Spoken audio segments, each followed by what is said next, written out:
And we're on. This is the great classic movie debate. Oh, my background still says classic rock. It's all right. Who cares? At my age, I forget things. I'm Kenny. Paul. I'm Steve. Yes, and we talk anything and everything about movies, classic movies, old, new, comedies, westerns, you name it. We just try to keep it interesting and have fun. If you happen to be watching, please like, comment, and subscribe. We will appreciate that. Also, check out our sister channel, The Great Classic Rock Debate, as you can tell from my background. Okay, so last two episodes, we talked about westerns. Nice variety of stuff. I've watched both of those episodes. I thought they were interesting. What direction you guys want to go in tonight? Well, I'll let Steve talk, but I was also just talking about the industry as a whole, how Hollywood has made some really bad choices of people they've gotten into bed with over the last 125 years. And then there was a resurgence during World War II where you had Audie Murphy and you had all these actors and athletes that went over, Ted Williams and guys like that who went over and fought the Nazis and the Japanese. Elvis. Elvis. Yeah, Elvis. Yeah, he's Not like World War II, but kills. That's everyone knows that. So, but now the industry is like they've like the biggest microcosm was Steve will correct me. It's the first new Star Wars movie that Kathleen Kennedy produced, and what's the guy's name from Miami, the FIU actor, Oscar or something? Isaac. oh, right? Oscar Isaac. Yeah. And so, Wait, I'm not sure which Star Wars movie we're talking about. The Disney Star Wars, the Force Awakens. yes. Okay, all right. It And was so Laura Dern, excruciating. Laura Dern tells Oscar Isaac in front of that other woman, well, the days of swashbuckling fighter pilots going on saving the empire are over. Or saving the whatever she said, but she's like, you just basically took a crap in Han Solo's face. Yeah, that was Admiral Gender Studies. Yeah, when I walked out of Star Wars, after I could regain my thoughts, okay, I realized Han Solo is the star of that movie. Right. Breakout star, like he went in the stratosphere. No one else in that movie did. Right. So it is. Because you got to play this role. I mean, like, did you see today? Harrison Ford admitted that Tom Selleck was supposed to be Indiana Jones. Yeah. Oh, really? I've known that that's kind of well-known fact, but Okay. for nerds like me. So if it wasn't for Magnum PI being shot in Hawaii and all that kind of crap, he would have been Indiana Jones. And I was telling my wife, I said, it would be different. It still might be pretty damn good with Tom Selleck. I love Tom Selleck. I love that. He is awesome. Yes. Been like a different kind of thing. Plus, Tom Selleck's 6'5" or whatever he is, and Yeah. so Ford is a tiny little man. He's like I met him once. He's the nicest man on earth. Right. Very sweet man. And in the 80s, Tom Selleck had really established himself as the, sex symbol and all that. Yeah. Yeah. Women were nuts over that guy. Yeah. They wrote that movie for Tom Selleck. And Wow. it was because of the scheduling conflict with Magnum PI, which is why they had to cast somebody else. Wow. Because I was telling my wife, it's not just the contract, it was egos and one other wild card factor, shooting Hawaii. You can only shoot only half the year, if I'm not mistaken, because it rained so much. Oh, wow. And part of the island on that half of the year is like I watch these shows about selling bank property in Hawaii, and they don't have hot water. They have these giant cisterns that sit on the side of the mountain, and God gives them the water. All the water in the house comes from God and rain. So statues on Easter Island.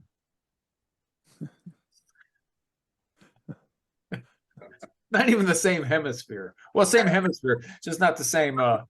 Right down south, you say, close to the equator. Anyway, so it's amazing how Hollywood is, because what's funny, when they virtue signal, Hollywood does now. If you ever seen the movie Chaplin with Robert Downey Jr., I think we might have talked about this before. there was a scene in there where he's at this Hollywood party and these guys who are Nazis, real life Nazis, are there, and they walk up to say, "Hey, we're big fans." He goes, "I'm not a big fan of what you do." And then they start saying, "Oh, I thought your brother was a Jew, yeah?" And he goes, "I don't. Are you a Jew too?" And he goes, "I don't have that honor." And he starts telling them, and all these people tell him to shut up. He's like, "F you!" Like, these people are bad. Like, he's pointing to their faces and calling them, cursing them, and no one else in that party did. And Paramount, there's a German company, UFA, and Paramount did movies with them when they were controlled by the Nazis. Okay, so for Hollywood to come around and say this stuff is crazy. Like, you did movies with literal Nazis, and then this guy named David Wark Griffith, who D.W. Griffith, they found a United Artists. Okay, he's the one who did Birth of a Nation, which was originally called The Klansman. Right. His father or grandfather was from Tennessee. He was a Confederate general.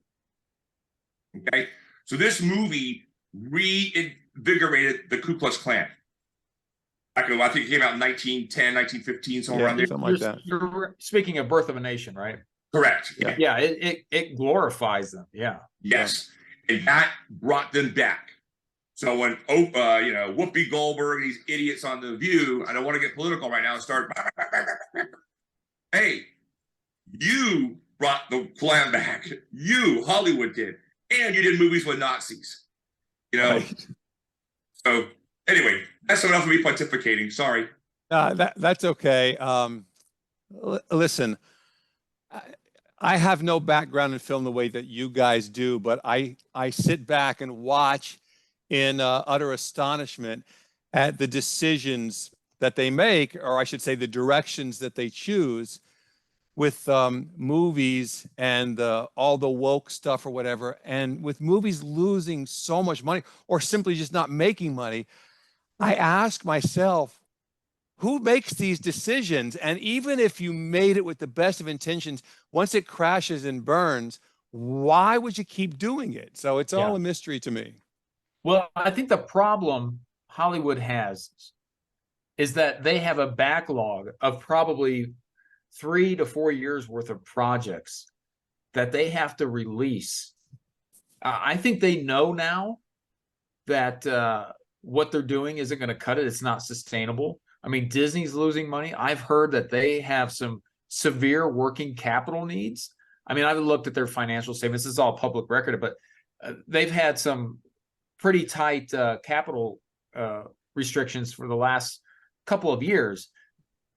So they're hurting, and I don't think they can continue to sustain in Hollywood in general this level of losses. And I think the industry itself, they really need to do some self-reflection, which I think maybe the studio executives are doing, but a lot of the below the line people probably need to do this as well. And I'm also speaking of the writers, because I don't know if you know this, and I wouldn't know it if I didn't really, pay attention to these sorts of things, but there's been a writer's strike going on for about the last 2 months. I heard that. And if you look at the state of the box office, like the Indiana Jones movie is coming out, and that's going to bomb big time. And I heard it was just awful. Yes, I have too. And I'm going to go see it Thursday night, but that's just because I kind of feel like I have to. Right. Being a fan. Well, you've got a monthly pass, so I got a monthly pass, so it's not costing me anything. Yeah. Right. But so it's going to bomb. But I think what people aren't realizing is that, or the writers aren't realizing that, they have less power now than they did before because of the state of the industry. There are so many other forms of entertainment that are available now that weren't available 20 years ago. Yeah. I mean, we have this show here. This is a form of entertainment, not only for us, but for people who watch it. So, and that's, that's being replicated across the globe. So they're competing not only with other movies that are being released right now, but with every other movie that has ever been released since the dawn of time that they can get available at their fingertips through various streaming devices. So there's going to be a major shakeup, I think, in Hollywood here in the next couple of years, that a lot of the future is not going to look like what it looks like or what it's looked like in the past. I think they're going to have to rely on smaller budget movies, that $50 million kind of budget to get them through, and then maybe release something like Avatar, which again, I don't get why it's so huge, but that's kind of like going to a theme park in my mind, that you're not there for the story. So every once in a while they'll release something like that every 3 or 4 years. And, you know, and James Cameron can make his billions and then complain about how much he hates, Capitalism. capitalism. So. Right. Right. Well, it's like we talked about before. It's like the auteurs, the existing auteurs author in French. There's maybe 12 or 15 of them. Like any director, like Eastwood, who's really old, who I love. Woody Allen makes some really good movies. He's old. Scorsese, old, but he makes some damn good movies. And then you got Christopher Nolan's coming out, Oppenheimer. I am chomping at the bit to see that. Yeah. When is that supposed to open? It's pretty soon. Couple weeks, Okay. mid-July. Looks like it should be good. And with Christopher Nolan directing, dude, I think that's going to be like one of the best movies of the year. Cillian Murphy, like I don't know if you either. I know you both seen Fat Man and Little Boy. Very good movie. Yeah, real good. Yeah, and so about the Manhattan Project and the atomic bomb and all this kind of stuff. Right. And but yeah, and then you got Nolan, and I'm trying to think of, like, if one of our Steve and I think the greatest horror director of all time, John Carpenter's getting too old now. He hasn't made a movie, and I find myself watching John Carpenter movies quite often. Huh. Yeah. I cannot turn it off. I can't turn Vampires off. I cannot turn off Prince of Darkness. I can't turn off The Fog. I don't know why. Something's wrong with me. I just keep watching them. I'm like, I see the movie 450,000 times, but okay, Prince of Darkness, click. Okay, hold on. You accidentally forgot to mention Assault on Precinct 13, by the way. So That's right. classic. A classic. Yes. You got a cigarette? You got tobacco? Which Got a is smoke? Which Assault on Precinct 13 is sort of a remake on Rio Bravo, Yes. which is the Western That we is discussed. correct. I think we discussed Oh, that a couple weeks ago. Okay. All right. Well, we need to mention this real quick since I threw Assault on Precinct 13 out there.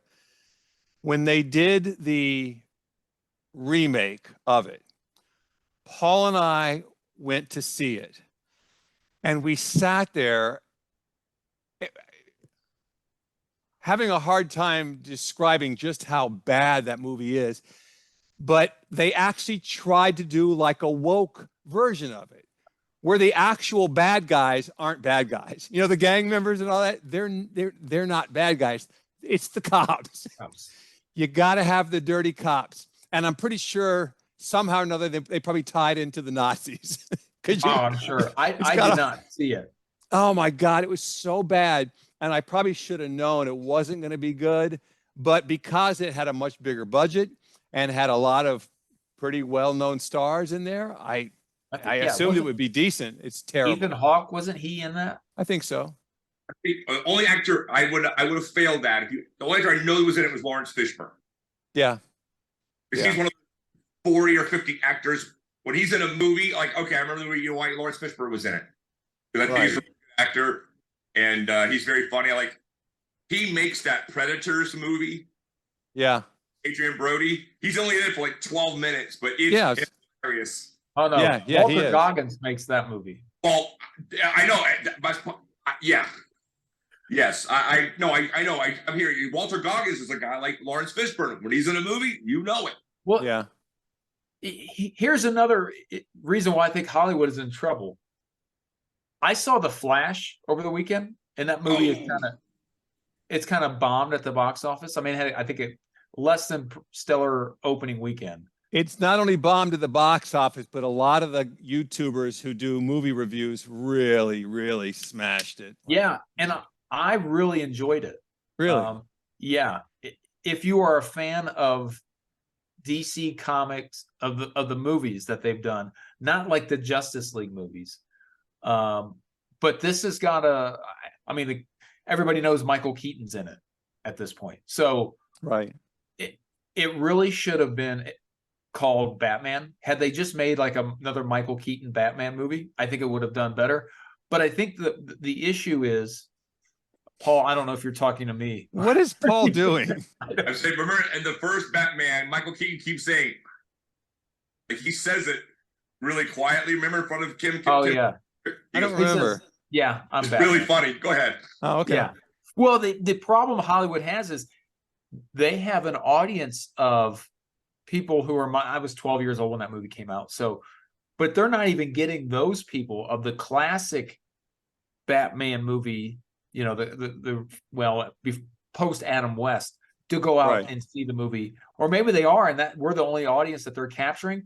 They're not getting the younger generation. And I don't know if that's because they've kind of shot themselves in the foot with the DC universe and how they basically have said that they're blowing that whole that universe up and starting James over. Gunn, yeah. Or is the fact that Ezra Miller, who the star, you can't have somebody play a superhero who in real life is probably a supervillain with the amount of kind of allegations that's been thrown against him. So, Oh, okay. and I actually like him in the movie. I didn't know. What's he been alleged? What's the Oh my allegation? God, he's grooming this 13-year-old Native American girl, and he wouldn't let her go back to her parents, and all. Oh my God! Wow, I didn't know any of this. Again, these are all at this point alleged allegations. Okay, fair enough. So I don't know what's true or not, but okay. If you just look at him, he's so effeminate. He wants to go by them, they, right. he, it, right. cousin, it. Who knows? You know, just like, wow. you can okay. take that stuff and go to hell. But let me jump in real quick. I saw the 4-hour version of Justice League. It's good. It is. The 2-hour version is it's too much cut out. Steppenwolf isn't made up. It's better. I agree. A guy in my gym basically badgered me until I saw it. Yeah. The thing that's terrible is that the DC universe is so much better than the Marvel universe.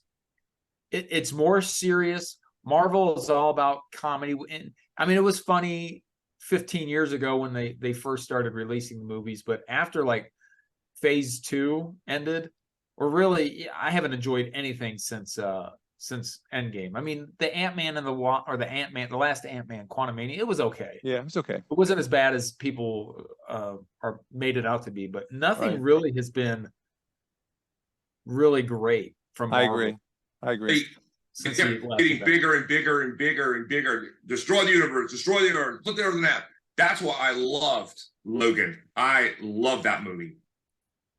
It is excellent. And Picard, I mean, that's one of Patrick Stewart's best performances acting ever. He gets to play this senile guy. He uses a bunch of profanity, and he's cursing at Wolverine, and Wolverine's. I think that movie's where Wolverine got, or Carl Urban borrows some of Wolverine's cantankerousness for Billy Butcher and the boys from that, because when they were going back, I'm just being funny, but that movie was excellent. I love Logan. Just this dirty, grimy era. Oh, it's beautiful. And the little Hispanic girl, she's badass. I liked her. Yeah, it was a good movie. That was probably the last really good superhero movie. Yes. That was 6 years ago, maybe. Oh, wow. And like, how many other tentpole directors are there now? Like, you got Marvel, DC, and these auteurs. Not that many of them left. I mean, are there? No, I can't think of one that's the youngest one is probably what's his name from Oppenheimer, Christopher Nolan. Yeah, I can't think of anybody that's come out after him where Wes Anderson. You saw the Wes Anderson movie, right? Oh, Asteroid City. Yeah, dude. Oh, we went out Friday night and saw it. We sat there for an hour. Nothing had happened. This is the modern day Wolf Creek. It had been an hour. There had still not been an inciting incident. And we were an hour into the movie. It was only an hour and 45 minutes. You figure there's 10 minutes of credits. So really an hour and 35-minute movie. So I'm like, there's 35 minutes left in the movie and nothing has happened yet. And we're sitting there. I'm like, it's like 6:30 and we're like, I'm hungry. Let's go eat. And we just left. Wow. I've never even heard of this movie. It's not funny. And you got to kind of like it. Wes Anderson has a very particular style. This is like Wes Anderson made a Wes Anderson movie, but it was awful. There was nothing redeeming about it. It wasn't intended to be funny. Or it was. Oh, it's not supposed to be funny. Oh, it Yeah, is. I'm sorry. It was intended to be funny, but it was not funny. Nobody in the theater was laughing. And I was surprised we were the only ones that walked out. My wife fell asleep twice. I fell asleep once. And apparently there's an alien in it. And that's like the big inciting incident. Oh, But we're still an hour into the movie and nothing had happened. So wow. that's the worst movie I've ever seen in the theater. Wow. We should do a show one day soon about strange or bizarre movies and or movie theater experiences that we've all had. Yeah. I was at UCLA. My teacher, I had a very famous teacher, Terry Press, very famous woman. She had for the head of NATO, not the North Atlantic Treaty, but the National Association of Theater Owners, and we had like 200 people in his class. She said, "Well, the theater experience was pretty good," and all of a sudden, people just started politely unloading on her. And it was like a barrage of everything that Steve, Kenny, and I have seen over the years. And this poor woman, she was a sweet lady. She felt like she's under attack. And Terry's like, "I'm down." I said, when's that? I mean, I actually asked her, "Have you ever been to a movie before?" She's like, "What?" I said, you must have armed guards and $100 tickets. I mean, literally every other movie I go to see, there's a problem. Right. And she's completely oblivious to it. Or she And lied. it's gotten worse over the years, because way back when it really wasn't a big thing. And then, as the years pass, there's more people, just causing problems, making noise, talking and shoving and whatever, it's just, I don't get it. When I was in high school, the Cross County Theater, I was on a date. We went to see the midnight movie with a real pretty Latin girl. She was beautiful.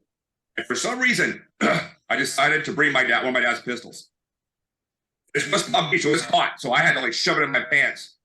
12:45, there was an argument in the theater, and a guy pulls out a gun, and I'm pretty close to the exit. So I just grab her, and I just literally, like football, pull her ass out of there. And, this was 1982, 83, somewhere around there. And, I'm like, it's nonstop. And I mean, the three of us know each other a long time, and Steve has seen me get pissed. Right. It's not a fun thing to see me get mad. And you're like, these people were raised like literally by chimps in a barn, and they're like, right. So the format of it, and I think Steve, give him credit, a long time ago, he said, "We're going to end up watching these movies at our house." You said that back in UCF film school, Steve. Like, we're going to watch these movies in our house because there's too much BS. And Steve was like, "Well, the technology would be like these 50-inch. No way! He's like, sure enough, Steve undershot. Now Steve's got an 85-incher in their house or something. It's 70 inches. It doesn't look that big on camera. No. Yeah, but it's so cheap now. I mean, it's not like anybody can go out. If you can afford a car payment for 1 month, you can afford a 70-inch TV, basically. Fair enough. And it all goes back to this obliviousness of the entire industry, like Kathleen Kennedy. Right. Oh, we don't need somebody swashbuckling around. You just hold the whole movie. And the theater owners don't understand what it's like to go see at a movie theater. And James Cameron said, me and Steve made fun of him 25 years ago. Each movie ticket should be $100 a ticket. And I still disagree. I still think he lives in another universe. Because I would never pay that. Well, hold on. If we had armed guards with M16s, we had steaks, dinners, I'd be willing to pay it, because then I don't have to worry about your riffraff. Hey, that guy's talking, shoot him. Yeah, But the problem is they can't even get people to go now when it's $20 because they have the streaming experience.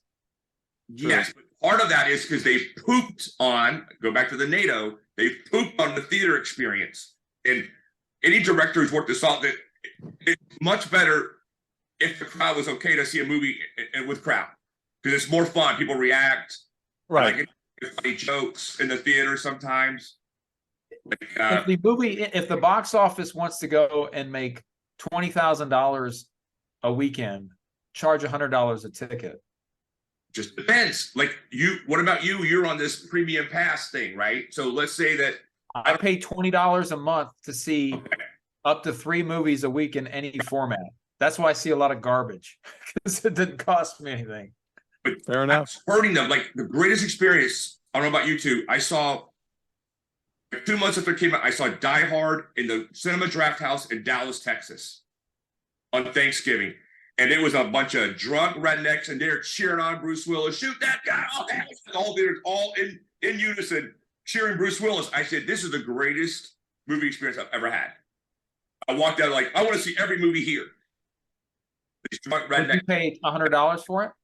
Yes, I would have. Okay. I felt safe in there. I didn't feel anybody was gonna come out with a gun. It was not in the hood.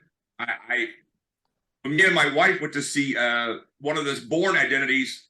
We're in the third row, and I look over, and there's a Mexican girl. She got big breasts, like bigger than D cup, and she's breastfeeding her daughter. Oh God. He's shooting at Carl Urban, pop, and their cars are smashing in that tunnel. It's loud as crap. She's just sitting there, baby, sucking on her tits. I'm like, how many levels of wrong is this? Well, this goes back to if I can spend a couple $100, I mean anybody, on a 80-inch TV and then buy the movie for $25 in 4K, why would I ever spend $100? Actually, why would I spend $20 to go see the movie in the theater when I can spend a few bucks more and own it? That's a really strong point. It really is. I would never, if I didn't have this movie pass, I wouldn't go. I would see probably 2 movies a year. Is Paul frozen on your screen? Yeah. Okay, Yes, he's frozen Paul, on mine too. All right, we'll see if he comes back. shocked Paul. Listen, I'm I have here. to.